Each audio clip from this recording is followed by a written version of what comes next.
Dieu qui nous visite et nous prend soin. Le sens biblique de Pakad. Dans Genèse 50, 24, Joseph dit, Dieu vous visitera. Le mot hébreu utilisé par Pakad, ce verbe signifie d'abord visiter, inspecter, puis par extension prendre soin. On peut imaginer la visite d'un supérieur venant examiner la situation de ses subordonnés. Ainsi, dans la Bible, quand Dieu visite son peuple, cela peut être pour le protéger et le délivrer, ou bien pour le juger et le châtier. Cette ambivalence est importante. Parfois, la visite de Dieu est bienveillance et sollicitude. D'autres fois, c'est jugement et punition. Jérémie et Ésaïe. Traduire Pakad uniquement par prendre soin reflète le sens positif, mais risque de perdre la nuance de visite solennelle et décisive. La visitation de Dieu dans l'histoire du salut. Dieu est omniprésent, mais pour ceux qui ne le reconnaissent pas, sa présence est comme absente. Ce n'est que lorsqu'il prend l'initiative de visiter qu'il le rencontre réellement. Par nos efforts humains, nous ne pouvons pas découvrir ce Dieu omniprésent comme on ne le remarque pas une lampe posée à nos pieds.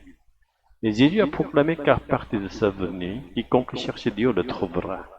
Aujourd'hui encore, nous vivons dans ce temps de visitation de grâce où Dieu est présent par Jésus et le Saint-Esprit. Ce temps dure depuis 2000 ans, mais il ne sera pas éternel.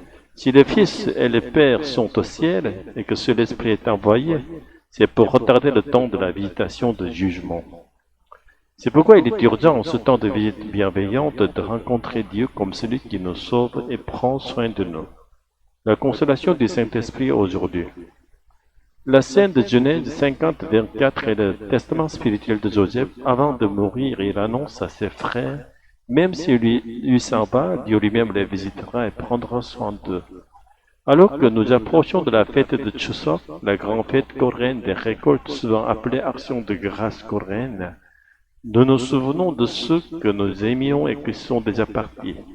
Et nous avons une consolation plus grande. Le Saint-Esprit nous prend soin à la place de nos proches disparus. Il nous garde pour la promesse d'un nouveau ciel et d'une nouvelle terre où nous vivrons à jamais avec nos bien-aimés dans la communion éternelle avec le Dieu Trinitaire. Que nous soyons tous par la foi en Jésus de ceux qui reçoivent les soins du Saint-Esprit et goûtent à cette consolation vivante. Alléluia, Amen. Seigneur, toi qui visites ton peuple, merci pour le temps de grâce dans lequel tu nous gardes. Aide-nous à reconnaître ta présence, à recevoir la consolation du Saint-Esprit et attendre avec foi le jour où nous serons rassemblés dans ton royaume éternel. Au nom de Jésus-Christ, Amen.